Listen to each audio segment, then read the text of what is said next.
Data science ने मेरी पूरी लाइफ चेंज कर दी। जब आज लोग मुझे देखते हैं, मेरे फ्रेंड्स, मेरे पेरेंट्स और रिलेटिव्स, तो उनको विश्वास ही नहीं होता है कि मैं वो ही लड़का हूँ जो थोड़े टाइम पहले कुछ नहीं कर रहा था, कुछ अर्न नहीं कर रहा था और अब सडनली मैं ट्रैवल कर रहा हूँ अच्छी कंट्रीज में, अच्छे से रह रहा हूँ, अच्छे से पैसा स्पेंड कर पा रहा हूँ।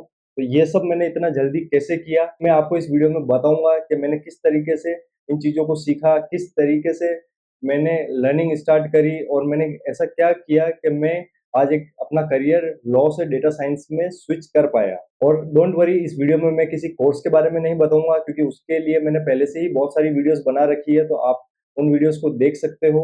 इस वीडियो में मैं आपको बात करूंगा कि जो डाउट्स लोगों के मन में आते हैं करियर को स्विच करते टाइम और उन्हें ये लगता है कि हम स्विच कर पाएंगे या नहीं कर पाएंगे, या फिर वो डीमोटिवेट हो जाते हैं जब वो सीखना स्टार्ट कर रहे हैं या फिर सीख सीख रहे हैं और बीच में ऐसा टाइम आता है जब वो नहीं सीख पाते हैं, या फिर उनके मन में बहुत सारे क्वेश्चन होते हैं कि सर आपने कैसे मैथ्स और स्टैटिस्टिक्स सीखा और आपने कैसे मशीन लर्निंग और ये सब कुछ इतना जल्दी किया। तो आप बस इस वीडियो में बने रहिए तो आपको समझ में आएगा कि मैंने क्या किया, कैसे किया और आज मैं इतनी अच्छी पोजीशन पे कैसे हूँ। जो लोग मेरे चैनल पे नए हैं उनको मैं बताना चाहूंगा कि मैं एक नॉन टेक बैकग्राउंड से हूँ। मैंने लॉ किया था, उससे पहले मेरे पास आर्ट्स की डिग्री थी, लेकिन जो मेरी स्कूलिंग हुई थी वो साइंस मैथ्स में हुई थी। यानी कि आप ये समझ सकते हो कि जो 12th तक मेरा जो सब्जेक्ट था वो साइंस मैथ्स था, लेकिन उसमें नंबर कम आने की वजह से मैंने आर्ट्स में स्विच किया और उसके बाद फिर मैंने लॉ में स्विच करके एक लॉयर बना। लेकिन 2024 में एक टाइम ऐसा आया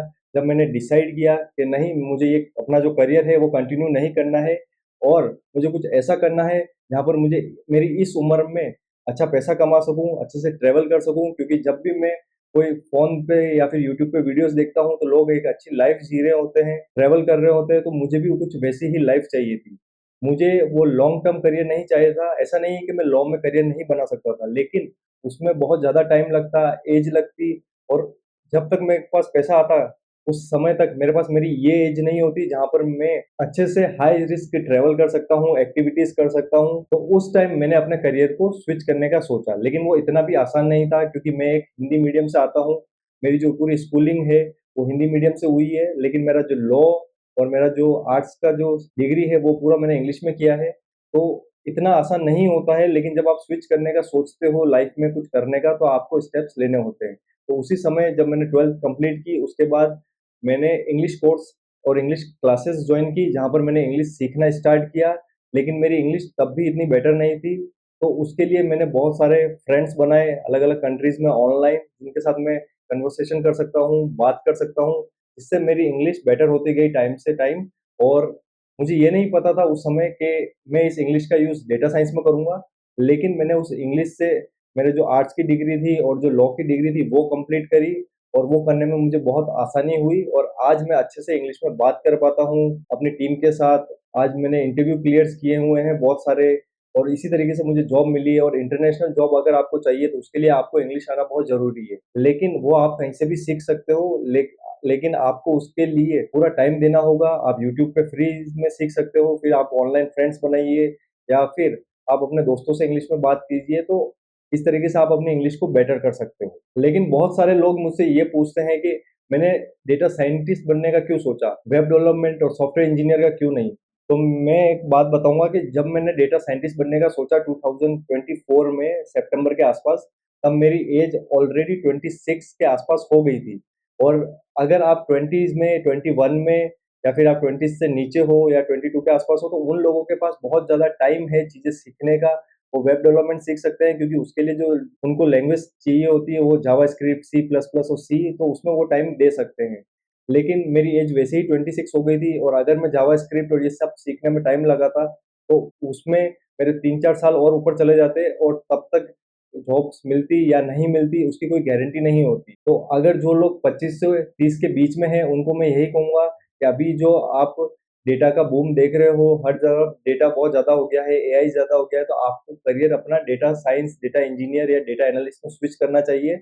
आप इस टाइम पे वेब डेवलपमेंट में ना जाएँ। क्योंकि अगर मैं 20s या 21 की एज में होता तो मैं वेब डेवलपमेंट को लेता 2019 के आसपास, क्योंकि उस समय 2019 में वेब डेवलपमेंट यानी कि फ्रंट एंड और बैक एंड बहुत ज़्यादा बूम पे था, हर लोग कर रहे थे और उस समय जॉब्स भी बहुत ज़्यादा मिल रही थी। अगर मैं 2024 में जब डेटा का टाइम आ गया है, एआई का टाइम आ गया है, तो इस समय अगर मैं वेब डेवलपमेंट में जाता तो एक तो उसको करने में बहुत ज़्यादा टाइम लगता और मुझे गारंटी नहीं होती कि इसमें जॉब लगेगी भी या नहीं लगेगी। इसीलिए मैंने डेटा साइंस की तरफ अपना करियर स्विच किया और ये सब करने में मुझे ज़्यादा टाइम नहीं लगा। ये सिर्फ सब मैंने 3 टू 6 मंथ के अंदर कर दिया।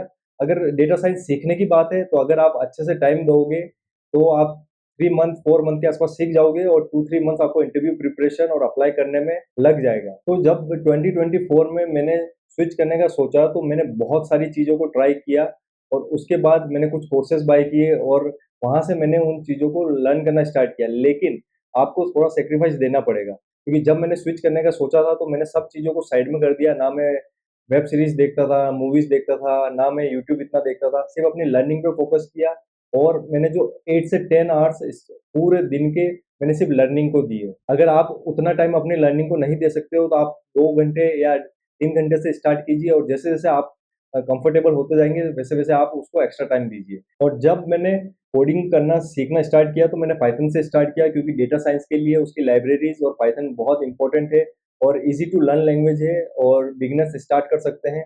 तो जब मैंने पाइथन को लर्न करना स्टार्ट किया तो जब मुझे सिंटैक्स में प्रॉब्लम आ रही थी, कोड में एरर आ रहे थे, तो मैं डायरेक्ट एआई के पास या चैट जीपीटी के पास नहीं जा रहा था उसको सही करने के लिए।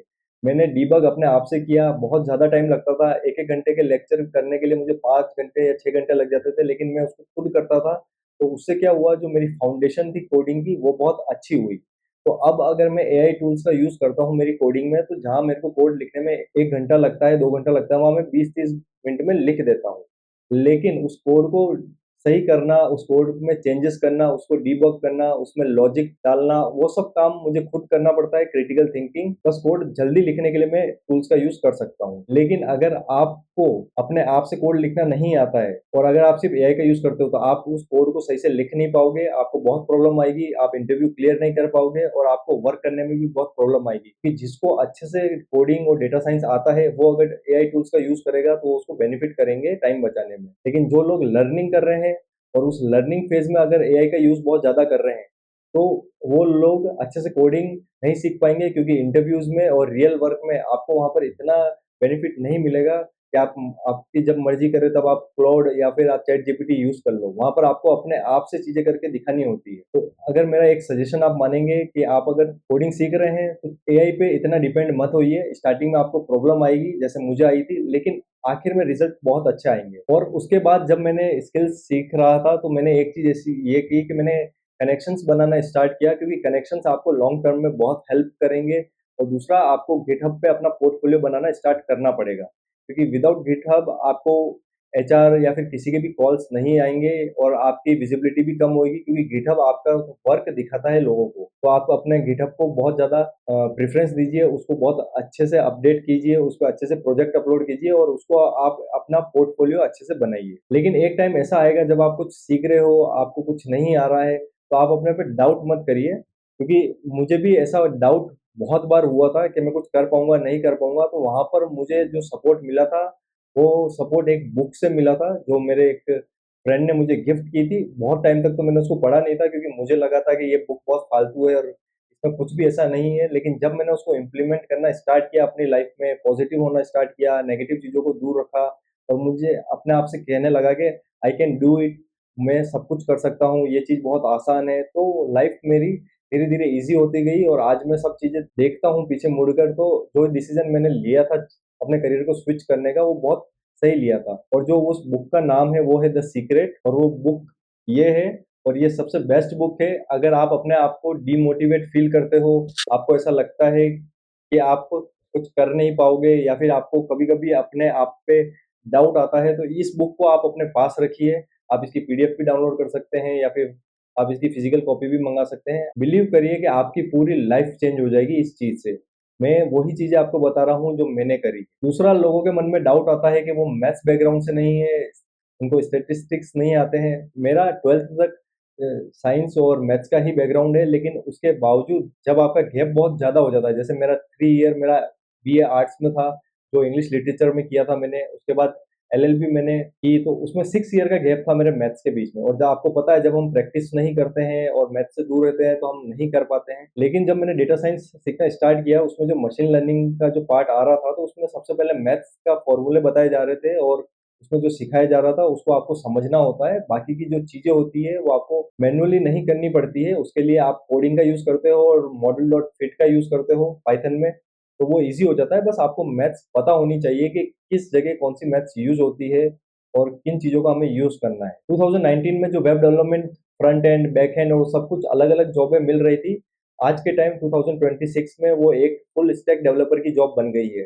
तो वैसे ही आज जो लोग जो अपने 25 से 30s के बीच में हैं और वो data science, data engineer, data analyst start नहीं कर रहे हैं, तो आने वाले टाइम में उनको ये प्रॉब्लम आएगी कि जो अभी 3 जॉब्स है, डेटा साइंस, डेटा इंजीनियर और डेटा एनालिस्ट, वो बाद में फुल स्टैक डेटा की जॉब बन जाएगी, यानी कि वन जॉब बन जाएगी। तो अभी जो टाइम चल रहा है 2026, वो एक गोल्डन टाइम है आपके लिए, आपका करियर स्विच करने के लिए। तो उस पे अगर आप अपना टाइम देंगे और उसको अच्छे से सीखना स्टार्ट करेंगे, तो मैं आपको भरोसा दिलाता हूँ कि आप अपने लाइफ में एक अच्छी जॉब मिल जाएगी, एक अच्छी रिमोट जॉब मिल जाएगी और आप एक अच्छे से पैसा अर्न करने लग जाओगे।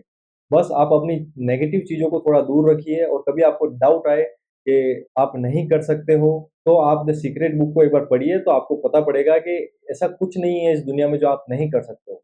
बस आपको अपने ऊपर भरोसा होना चाहिए, जैसे मुझे अपने आप पे भरोसा था। मैं एक हिंदी मीडियम बैकग्राउंड से, आर्ट्स मेरा सब्जेक्ट, लॉ मेरा सब्जेक्ट और एक टेक बैकग्राउंड में आना, तो आप इसी चीज़ से समझ सकते हो कि अगर मैं कर सकता हूँ, तो आप क्यों नहीं कर सकते हो?